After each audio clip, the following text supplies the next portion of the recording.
इसी तरह नए नए वीडियो के लिए हमारे चैनल को सब्सक्राइब ज़रूर करें और इस वीडियो को ज़्यादा से ज़्यादा शेयर ज़रूर करें ताकि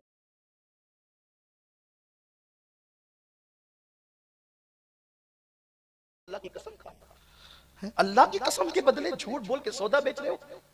यही होगा जो दुनिया भर में हो रहा है, बल्कि अगर सुधरोगे नहीं ना इससे ज्यादा होगा। ये तो छोटी मोटी बातें हैं।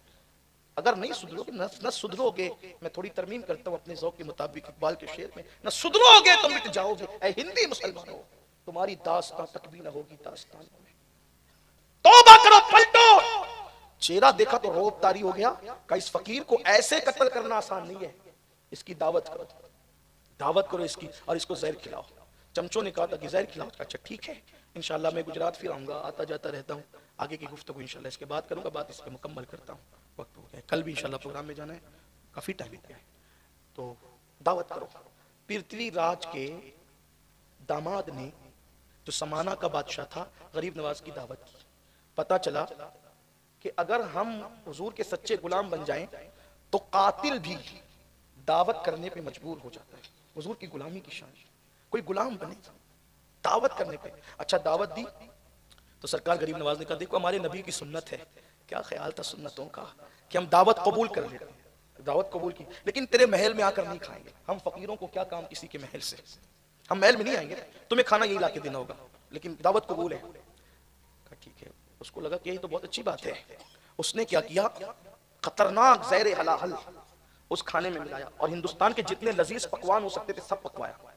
सोचा कि बेचारे अरब के भूखे लोग फटे पुराने कपड़े पर आए हैं, मेरे खाने पे टूट पड़ेंगे और फिर जहर से इनका किस्सा तमाम होगा। मेरा ससुर मुझे कितना बड़ा इनाम देगा कि मेरे खतरे को इसने कितनी आसानी से खत्म कर दिया। और चंद फकीरों को कत्ल करना जहर से आसान काम है। उसने सारे पकवान पकाए, जहर मिलाया। जहर मिला के अपने वजीरों से कहा कि जाओ उस फकीर को दे दो। वजीर जानते थे मामला क्या है। उसकी माँ को पता नहीं था, उसकी माँ को पता नहीं था।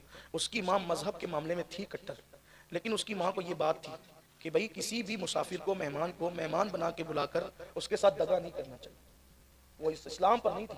बाज लोग जो है वो कभी कभी रिवायतों की बुनियाद पर भी कुछ सच्चाइयों की पाबंदी करते हैं, कभी कभी ऐसा होता है। तो उसकी माँ को पता नहीं था और ये दामादे पृथ्वीराज, इसने जहर मिला करके जो है वो भेज दिया।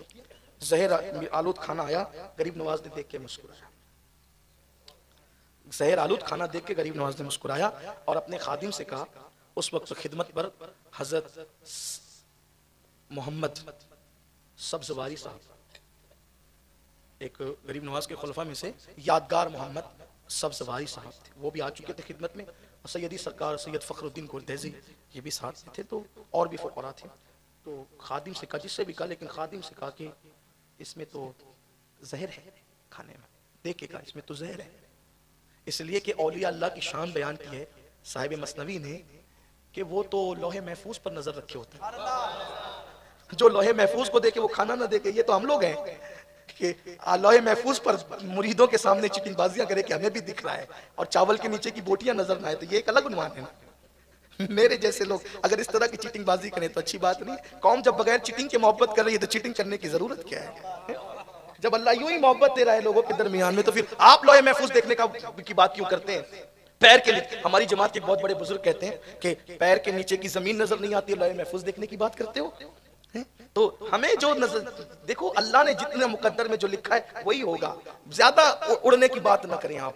और जिसे लोहे महफूज दिखता है वो तो इतना झुकता है कि कहता है कि मेरी निगाह ही कमजोर है, मैं क्या देखूं, मैं तो अपने आप को भी देख ना सका, तो मैं लोहे महफूज क्या देखूं। जो पीवर लोग हैं वो बातें कम करते हैं, काम ज्यादा करते हैं, इसलिए कि भरा हुआ घड़ा हमेशा खामोश रहता है और आधा अधूरा घड़ा छलकता रहता है, बजता रहता है। जो समुंदर है वो खामोश रहा करते हैं और घड़े खाली खूब बजा करते हैं। इसलिए बजो मत, बजना खालीपन की अलामत है। तो कहा कि इसमें तो बिछाओ चादर। और चादर बिछाने के बाद क्या जबान थी उनकी, जिसने कभी न गाली गिद्दी थी, न कभी गीबत की थी, न कभी चुगली की थी। जबान क्या पाकीज़ा थी।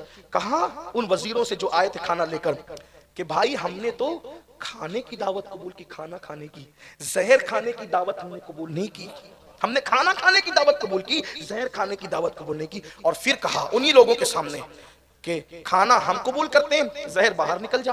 तो लोगों ने अपनी आंखों से देखा कि जहर निकल निकल कर चादर पे गिरता था, जहर निकल निकल के चादर, ये शान है मुस्तफा जान रहमत के गुलामों की, ये शान है आका। कोई उनकी गुलामी करके देखे फिर खुदा उसको कितना नवाजता है, कितना अता करता है। मेरे आका सल्लल्लाहु अलैहि वसल्लम के दीवानों, अपना सबसे बड़ा कसूर ये है हम सब के बने उसके नहीं बने जिसका बनने का हुक्म अल्लाह ने दिया है, जिसका बनने का हुक्म अल्लाह ने फरमाया है। आओ उनके सच्चे गुलाम बन जाए, हम तबीयत के गुलाम बने, मुस्तफा जान रहमत के गुलाम न बने। अगर हम उनके सच्चे गुलाम बनते तो कुदरत हमें भी नवाजती। हम तो माइल बकरम है, कोई साइल ही नहीं, राह दिखलाए किसे, राह रवे मंजिल ही नहीं। कहा जहर निकलता चला गया, चादर उठाई, गठरी बांधी, कहा हम तो वादे के पक्के लोग हैं, मैंने खाना कबूल किया, जहर बादशाह को खिला दो ले जाकर। हमने तो खाने की दावत कबूल की, खाना कबूल कर ली, ये उन्होंने जहर निकलता हुआ देखा अपनी आंख से। भाई आदमी सुनकर इनकार कर सकता है, गरीब नवाज ने दिखाया था, गरीब नवाज दिखाने आए थे। इसीलिए हमारे जमात के एक बहुत बड़े मुफक्किर ने कहा कि उलमा की टीम इसलिए होती है कि वो दलील से समझाएं, और औलिया की टीम इसलिए होती है कि वो देखने वालों को दिखाएं।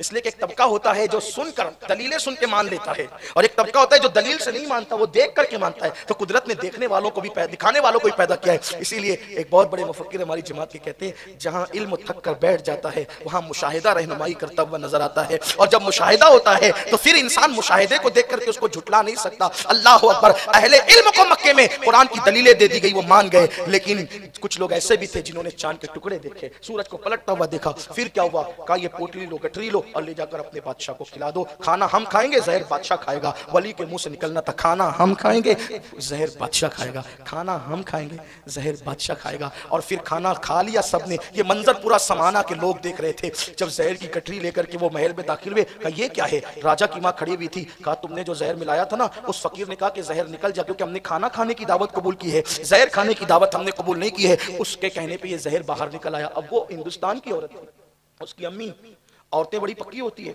अगर किसी के वो देख लेना चमत्कार, हाँ, तो फिर वो जल्दी से टस से मस नहीं होती। जब सुन लिया कि करामत दिखाई, जहर अलग निकाल दिया मां, तो कहने लगी वो तो अल्लाह का फकीर, वो तो सच्चा आदमी, तूने झूठ क्यों किया, तूने दगा किया। अगर तेरे अंदर हिम्मत थी तो बाजू की ताकत से कत्ल करता, तूने दगे से क्यों किया। काश मैं तुझे पैदा न करती, तेरी जगह मैं सांप पैदा करती। पीछे से हमला करने वाला मेरी औलाद नहीं हो सकता। बड़ी गालियां दी उसकी मां ने, उसको गाली, खूब डांट पिलाई।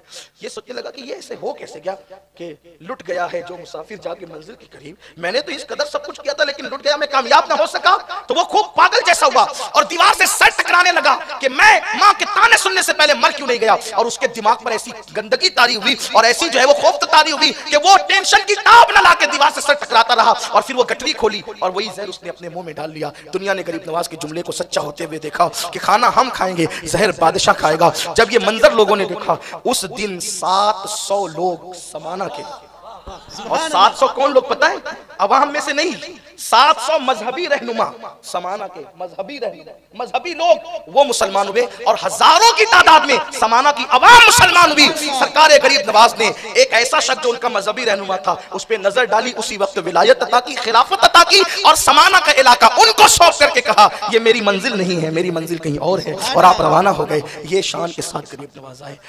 आज भी हो सकता है, अगर आज भी हो जाए जो इब्राहिम सा ईमा पैदा, आग कर सकती है अंदाज़े गुलिस्तां पैदा। सुनियो, गरीब नवाज के नक्शे कदम पर अगर आ जाओ तो आज भी हिंदुस्तान हमारा है, हमारा था, हमारा है, हमारा रहेगा। ये मुल्क में फजल हक ने कुर्बानी दी, इंडमान की, सजा काटी, सब कुछ किया। आओ हम अपने मुल्क के लिए दुआ भी करें, कोशिश भी करें, और हम अल्लाह रसूल के फरामीन की तरफ आएँ, पलटे अल्लाह रसूल की तरफ, तौबा करें, रुजू। वीडियो अगर अच्छा लगा हो तो लाइक करके आगे शेयर ज़रूर कर दें।